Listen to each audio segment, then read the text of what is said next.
Todos esos elementos nos ponen en posición de demostrar quizás el primer resultado fundamental respecto de cuándo una integral de una función compleja, de variable compleja sobre un contorno cerrado, da cero. Eso es lo que se conoce como teorema de Cauchy. Cauchy es un gran investigador de la matemática en los años 1800 o por ahí. Y por supuesto que él demostró un resultado sobre las integrales cuando dan cero, pero era bastante restrictivo en el sentido de que tenía que imponer muchas condiciones a la función, sobre todo, a la función integrando para garantizar que la integral iba a dar cero. ¿Por qué? Porque el método de demostración requería de el método de demostración que usó requería de esas suposiciones. Vamos a ver ese teorema. El teorema de Cauchy dice, si uno tiene un contorno cerrado simple en el plano complejo, y que ese contorno simple esté contenido, pues primero que tenga cualquier orientación, sea la positiva o la negativa, y que esté contenido el contorno en un dominio simplemente conexo, es decir, que su interior sea parte también del dominio.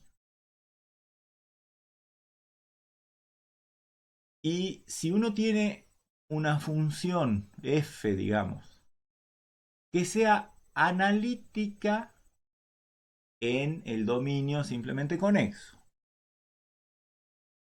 y que aparte la función no solo fuese analítica, sino que su derivada, por ser analítica, más vale que existe la derivada en D, pero aparte que fuera también una función continua en D. Entonces, bajo todas esas condiciones, la integral de la función da cero. Básicamente, entonces, ¿qué pide Cauchy? Contorno cerrado simple y en dominio simplemente conexo y función analítica con derivada continua en el dominio ese simplemente conexo. Entonces ahí, bajo esas condiciones, la integral da cero. Yo creo, y dicen los historiadores, que se volvió loco Cauchy por ver, él pensaba que no hacía falta pedirle a la función que su derivada fuese también continua. Pero no logró demostrarse, murió con su teorema, pero con esa hipótesis. Después, el trabajo posterior de la comunidad matemática del momento permitió ver que efectivamente no era necesario pedir la continuidad de la derivada. Y cómo, digamos, ¿por qué necesitaba Cauchy pedir todas estas restricciones, sobre todo a f?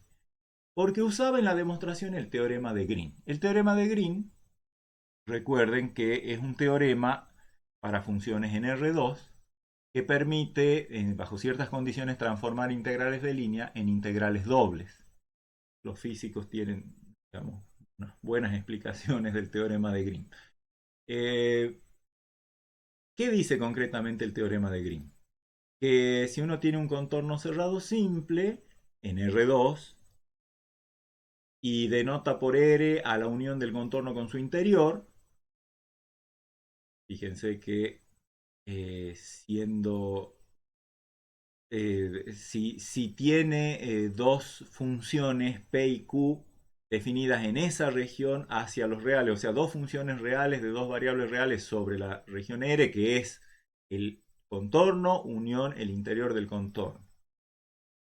Y ambas son continuas en todo R, y no solo que sean continuas, sino que sus derivadas parciales de primer orden, o sea, P y Q, dos funciones, sus derivadas parciales respecto de X y de Y, también que existan y que aparte sean continuas en R, todas esas son hipótesis del teorema de Green, ¿sí? O sea, dos funciones continuas y con derivadas parciales continuas en el contorno unión el interior del contorno. Bajo esas hipótesis, La integral de línea de la forma diferencial P diferencial de x más Q diferencial de y se puede transformar en una integral doble sobre la región delimitada por el contorno, donde el integrando, la función integrando es la derivada de Q respecto de x menos la derivada de P respecto de y, cuando el contorno se recorre en sentido positivo. Eso es el teorema de Green. No es de extrañarse que Cauchy lo haya usado porque sabemos que hay una vinculación entre integrales de funciones complejas sobre contornos e integrales de formas diferenciales, o sea, integrales de línea en R2. Así que, pero miren todas las hipótesis que tenía el teorema de Green, que son las que de alguna manera han obligado a Cauchy a incluir entre sus hipótesis para la función f más de lo que realmente se necesitaba. Con ese teorema y algunas consideraciones sobre analiticidad, la demostración del teorema de Cauchy es bastante directa, es casi una aplicación limpia del teorema de Green. ¿Cómo es la demostración? Cauchy dice, bueno, yo tengo entonces una función que es analítica en un dominio simplemente conexo, con esa función tiene derivada entonces, pero también la derivada la supongo continua en el dominio, tengo un contorno cerrado simple en el dominio, su integral da 0, y lo demuestro así, dice Cauchy. Identifico las partes reales e imaginarias de la función, o sea, u de xy y b de xy. Como la función es analítica en D, entonces su derivada existe en D, y ya sabemos cuáles son las expresiones para obtener las derivadas en términos de las derivadas parciales de u y de b. Es u sub x más y por b sub x, ¿sí? Derivada parcial de u respecto de x más y por la derivada parcial de b respecto de x me da la derivada de la función. O también, usando las ecuaciones de Cauchy-Riemann, ustedes saben que u sub x es igual a b sub y, por lo tanto esto es lo mismo que b sub y menos y por u sub i, porque u sub i es igual a menos b sub x. O sea, estas dos son dos formas de expresar la derivada de una función cuando esa función admite derivada. Entonces, si el contorno tiene orientación positiva, y por lo tanto el teorema de Green pedía que el contorno visto como subconjunto de R2 tuviera orientación positiva, uno hace, designa por R al contorno C con su interior. Y eso es un subconjunto de D. Ahí estamos aplicando la hipótesis de dominio simplemente conexo, porque C está en D y como el contorno es cerrado simple, perdón, como el dominio es simplemente conexo, el interior de C también es un subconjunto de D, así que la unión de dos subconjuntos de D es un subconjunto de D.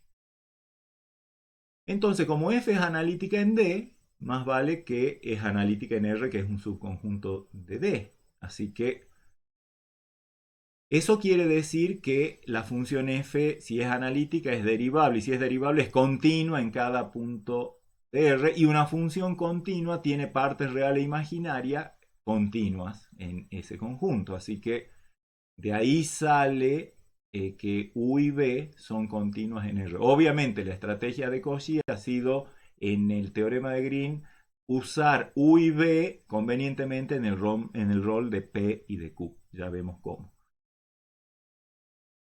¿Qué falta? Bueno, por supuesto, como f es analítica en R, se cumplen las ecuaciones de Cauchy-Riemann en R, es decir, para todo punto de R, u sub x es igual a b sub i y u sub i es igual a menos b sub e.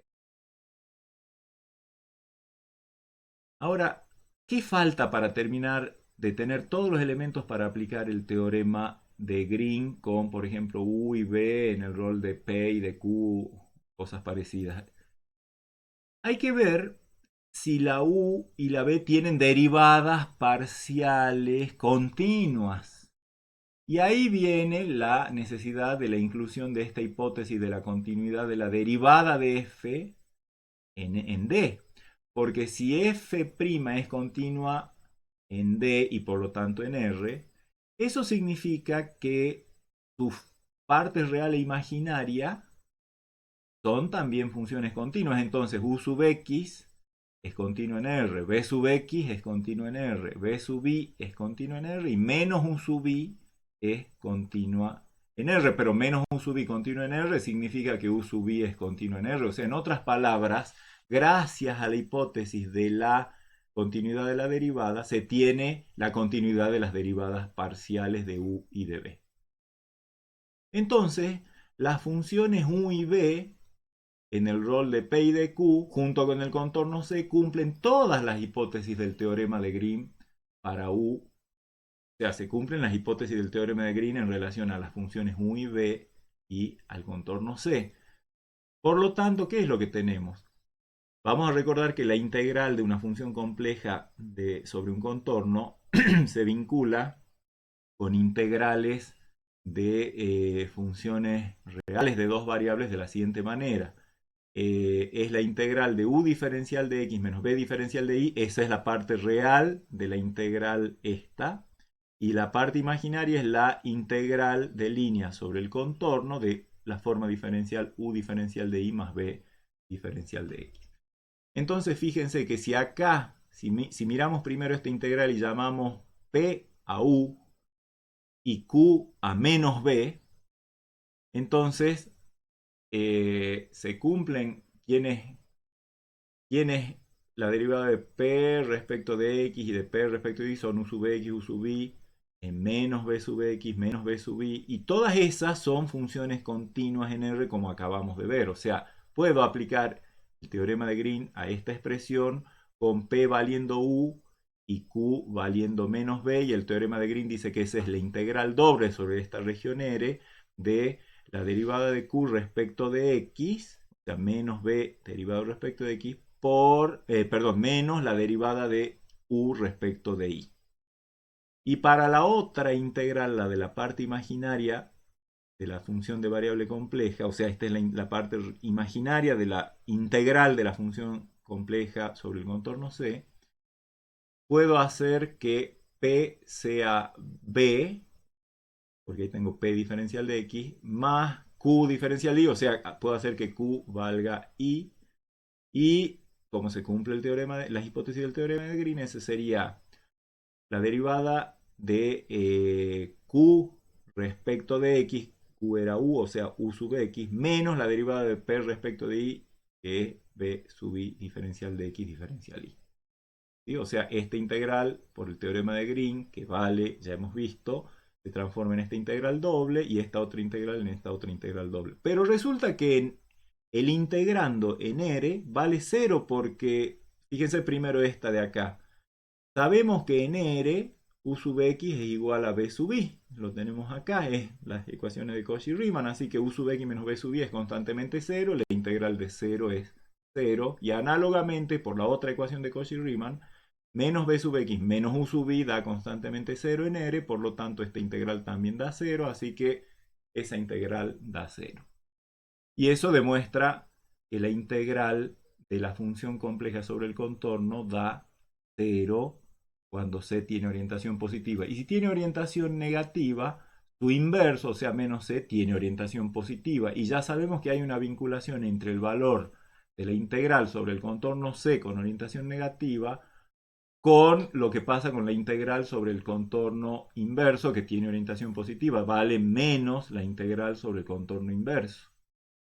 Pero todo esto cae en el caso que acabamos de demostrar. Todo esto vale 0 porque esto es un contorno recorrido en sentido positivo de una función que es analítica, etcétera, etcétera. O sea, se cumple el caso anterior y por lo tanto esto es 0. Así que la integral sobre el contorno con orientación negativa es igual a menos 0, o sea, directamente a 0. Este tipo de razonamiento varias veces lo vamos a aplicar cuando querramos demostrar que algo vale para cualquier contorno sin importar la orientación. Posiblemente primero hacemos un trabajo para la orientación positiva y luego hacemos esta consideración que enlaza las orientaciones positivas con las negativas.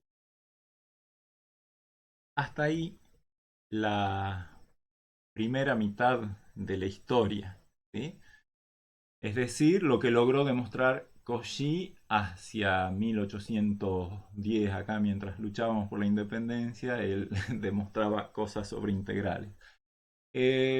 Acá está el enunciado del teorema de Cauchy exactamente como lo hemos visto hace un rato, ¿no? Un contorno cerrado simple, cualquier orientación, dominio simplemente conexo, función analítica con derivada continua en el dominio, entonces la integral sobre ese contorno cerrado vale, cerrado simple vale 0. Resulta que el pobre Cauchy, como les decía, se fue a la tumba sin poder encontrar una explicación a que la hipótesis de la pedirle a f' que sea continua en D era en realidad una imposición del método de demostración que él usó, pero en realidad no le parecía a él le parecía que siempre que tenía una función analítica, su derivada ya es más que continua, era también analítica, pero bueno, eso no se sabía, digamos, nosotros no lo sabemos hasta el momento en este curso. Resulta, y este es un lindo, digamos, ejemplo de cómo avanza por ahí la ciencia, ¿no? Hay un señor matemático, Gursat, que también francés como Cauchy, que incluso nació después de que Cauchy ya se había muerto, y decide retomar él a ver si logra demostrar algo sobre lo que Cauchy quería, que era sacar la hipótesis de la continuidad de la derivada. Entonces, después de mucho trabajo, llegó a esto que llamamos hoy el teorema de Cauchy-Gursat. Lo anoto acá para que vayamos viendo cuáles son las diferencias. El teorema de Cauchy-Gursat dice, se hace un contorno cerrado cualquiera, o sea, ya no solo un cerrado simple, sino un contorno cerrado cualquiera, podría ser no simple, que tuviera cualquier orientación, como pedía Cauchy, en un dominio simplemente conexo D, como pedía Cauchy, y una función analítica en D, como pedía Cauchy, punto. Le llevó 60 años a la humanidad descubrir que podía poner un punto ahí y pasar directamente a la conclusión. La integral bajo esas condiciones, o sea, solo con pedirle al contorno que fuera cerrado en un dominio simplemente conexo, y a la f que fuera analítica en D, nada de derivada continua, entonces la integral de esa función sobre ese contorno vale 0. Obviamente aquí hay dos generalizaciones del teorema de Cauchy-Gursat relativo al teorema de Cauchy a secas. Una es que vale no solo para contornos cerrados simples, sino para contornos cualesquiera, podrían no ser simples. Pero la segunda, la fundamental, es que se levanta la restricción de pedirle a la derivada de la función f que sea continua, acá no aparece. La demostración del teorema de Cauchy-Gursat no sale de la noche a la mañana. Y de hecho hay varias formas de demostrarla, dependiendo de las herramientas que uno maneje. Nosotros aquí vamos a demostrar una versión restringida del teorema de Cauchy-Gursat, que es el caso en el que el contorno C de integración es triangular. Y después les doy un vistazo de la demostración completa, aunque no la vamos a hacer en este curso. Ese caso en el que el contorno de integración C es un contorno triangular es lo que se conoce como lema de Gursat.